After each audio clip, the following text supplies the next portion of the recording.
I had to stop twice on the way just to cry.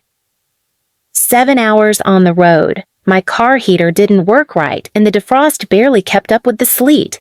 But I kept driving, knuckles white on the wheel, trying to convince myself that maybe, this time, just maybe, they meant it when they invited me. An actual invitation. Printed, glossy, with my name spelled right for once. Anna Marie, you are cordially invited to the wedding of Lucas Carter and Evelyn Shaw. It had come in the mail 3 weeks ago. I stared at it for hours before I dared to believe it. Lucas was my younger brother 3 years apart, but it always felt like lifetimes. We'd built pillow forts as kids, shared cereal bowls when Mom forgot to make lunch, whispered about running away together when the yelling got too loud. But that was before Brielle came along. The golden one. Please subscribe to our channel and tell us in comments from where are you watching this video? She wasn't blood, not technically. My parents took her in when she was 8 after her aunt died. But once she moved in, I disappeared. Not literally, just emotionally, quietly, like someone dimming a light switch on a bulb they always hated. So, when the wedding invitation came, I thought maybe Lucas remembered. Maybe he hadn't forgotten the girl who read Harry Potter to him in the dark when storms knocked the lights out. Maybe, despite the distance, despite Mom's twisted favoritism, I still mattered. I spent the night before the drive sewing the hem of my one decent dress, navy blue, with tiny white buttons down the front. It wasn't new, but it was clean. I packed Caleb's drawing in a plastic folder, a little picture he made of Uncle Lucas and Aunt Evelyn smiling. He said, "Give it to them for good luck." I left Caleb with Mrs. Patterson next door, kissed his forehead, and told him I'd be back before bedtime tomorrow. Then I drove. Snow was starting to fall when I arrived. The wedding was being held at a fancy vineyard lodge 2 towns outside the city, the kind of place with valet parking and glass walls, the kind of place that smelled like money. I pulled up slowly, hands trembling, and passed my keys to a man who didn't smile once. Inside, everything was soft gold and cream. The walls shimmered. The chairs were lined in perfect rows. I clutched my small purse tightly and moved toward the reception hall. A man in a black suit stopped me. "Name?" he asked. I cleared my throat. "Anna Carter, sister of the groom." He nodded and gestured me through the doors. That moment, that exact second, was the last time I felt like I belonged. The music inside was gentle, classical. Guests were chatting, sipping champagne. The head table stretched along the front like a throne. And there, standing in line to take photos, was Lucas. My heart clenched. He looked happy, genuinely happy, in a crisp navy suit, arm draped over Evelyn's shoulder. They were radiant, glowing. Her white dress had tiny flowers along the sleeves. I smiled and stayed back. I didn't want to interrupt. I just wanted to find my seat. I moved toward the 3rd row, saw a name card, reserved for family. I kept looking, each row marked the same. Then there it was, my name. Anna. But the card was bent, and the seat was gone. Literally removed. Just a space between chairs. On either side, people shifted uncomfortably, trying not to make eye contact. I blinked, thought maybe it was a mistake. I turned, and there she was. My mother. In a silver dress, hair up, face pinched like always. Standing next to her, Brielle in a deep emerald gown, smirking like someone who'd just won a bet. "Your seat's missing," I said quietly. My mom didn't even look at me. She just took a slow sip of her drink and said, "That row's for family only." I blinked again, stunned. "I am family." She turned her eyes toward me finally and said without blinking, "Not for garbage." And Brielle smiled, wide, proud, like she was soaking it in. "Besides," she added, "you being here will just confuse people. We didn't tell them you'd be coming." I could feel the stares now, a few heads turning, people whispering. "Go sit in the back," my mom continued, voice like steel. "Or better yet, maybe go home. You've already been such a burden just showing up." I looked over at Lucas. He hadn't seen. He was still smiling for photos, hugging Evelyn's mother. And I just stood there, like a misplaced shadow. I clenched my jaw, fists tightening around Caleb's drawing in my bag. I looked at Brielle and she winked. Winked. Like this was a game. Like she'd known I'd drive 7 hours only to be humiliated. I turned slowly, walked toward the exit. No one stopped me. No one called my name. And as I stepped into the snow, I looked up at the sky and whispered to myself, I hope you enjoyed your moment, Brielle. Because I had just made a decision. I wasn't going back to that chair. I was coming back for the whole damn table. I didn't cry until I hit the highway. Not when they took my chair. Not when my mother called me garbage. Not even when Brielle winked like it was a game she'd already won. But the second I passed the first green freeway sign that said next exit 40 miles, the sob ripped out of me so hard I nearly drove off the road. I pulled into a gas station, leaned my head against the wheel, and screamed. Not words, not thoughts, just noise. It had been building for years, for birthdays missed, for holidays where I was told, stay home, Brielle's friends are here, for the time my dad told me, you take up space like smoke everywhere but never useful. And now this. I stared at Caleb's drawing and my purse wrinkled, bent from my hand, squeezing it too hard. 2 smiling stick figures holding hands, confetti over their heads. Uncle Lucas' wedding, written in crooked crayon letters at the top. I wanted to rip it in half. But I didn't.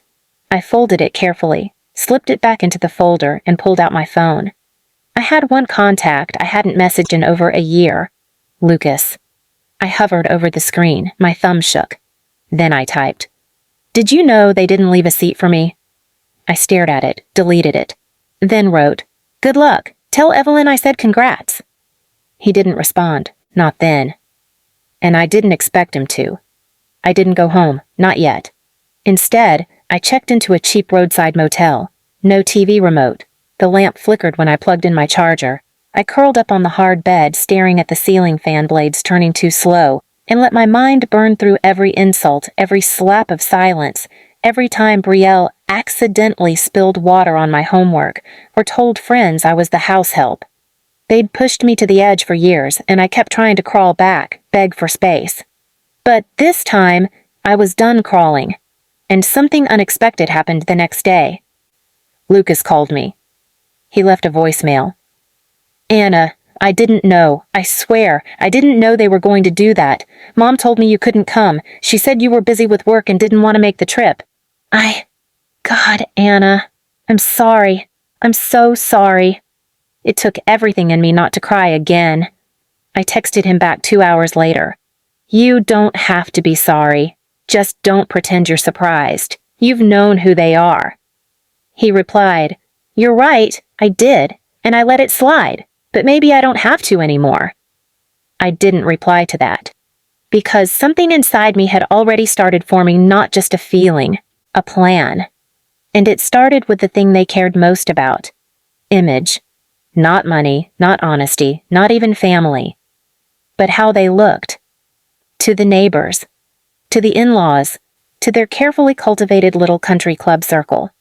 They loved pretending we were perfect, that my mom was the dignified silver-haired matriarch, that my dad was the self-made family man, that Brielle was the flawless Ivy League daughter. And me? I was the ghost, the cautionary tale, the one they quietly pretended didn't exist unless they needed pity points for raising a difficult child. But now I had something they didn't, the truth. And unlike them, I wasn't afraid of how it looked anymore.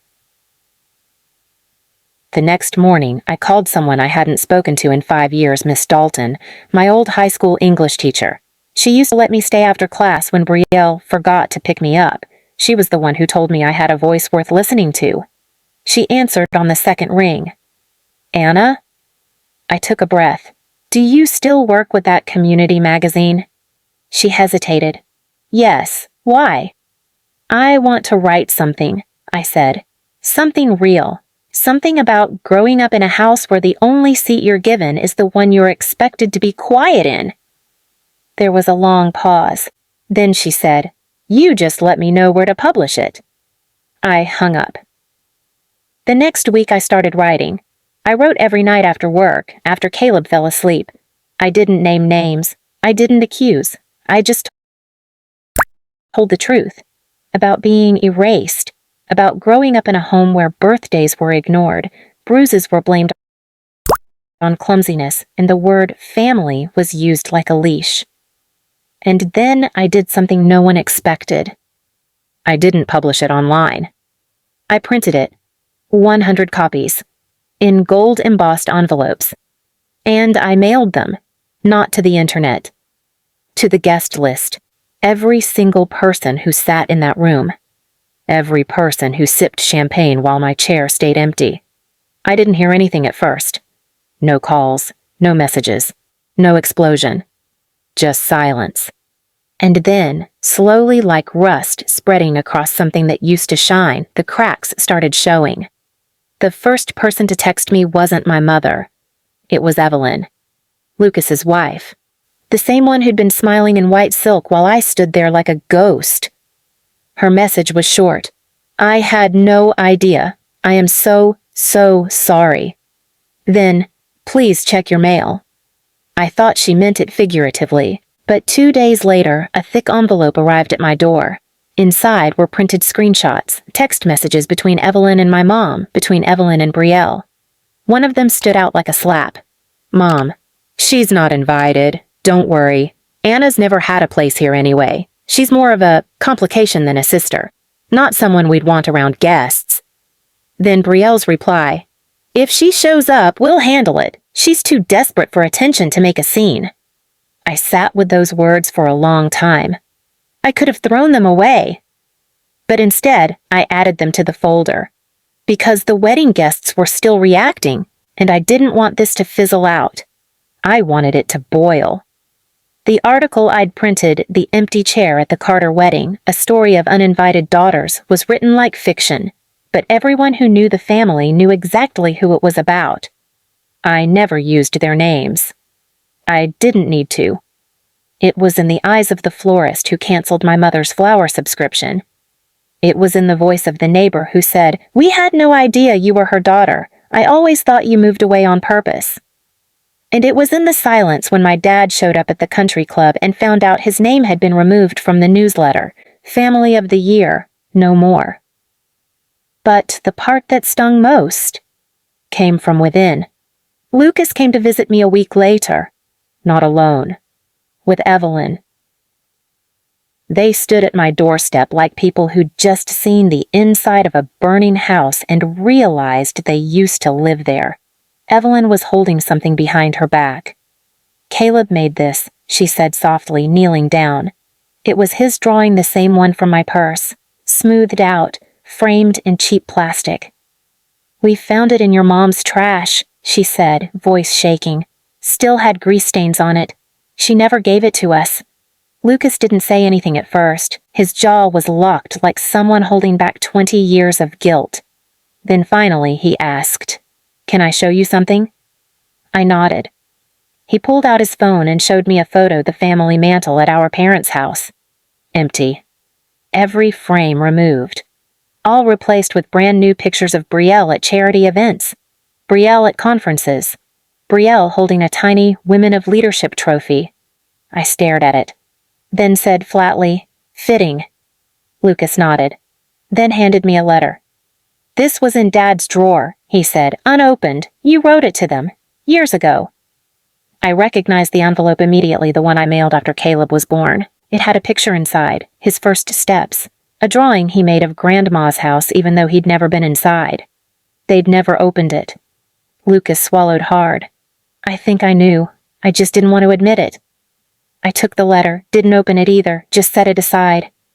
I don't want an apology, I said. Evelyn nodded. We didn't come to give one. We came to say we left. My eyes widened. We moved out, she continued. We left the apartment Dad helped pay for. Lucas resigned from the company your uncle set up, the one your parents controlled. Lucas spoke next. We're done pretending. I didn't protect you before, but I'm not going to keep letting them write the story. For the first time in years, I believed him. And the best part? I didn't need to do anything else. Because the truth had already done its job. the guest list stopped answering my mom's calls. The HOA removed her from their board, citing reputation concerns. Brielle lost her upcoming keynote speech at a women's conference after someone anonymously sent the printed story to the event director. The Carter family, once polished, shiny, perfect, was now known for something else. The empty chair. The one they never thought anyone would notice. But people did notice. People talked. Because while they were busy arranging centerpieces and champagne menus, the girl they called Garbage wrote the narrative, and now it would follow them like a shadow. Forever. I didn't throw it in their face. I didn't shout in their driveway. I didn't get revenge with flames or lawsuits. Just words. The same words they tried to silence. I went back to work, back to Caleb, back to the quiet life they always mocked. And sometimes, I drive past that vineyard. The seed is still gone. But I'm not. I'll never be gone again. Please subscribe to our channel and tell us in comments from where are you watching this video.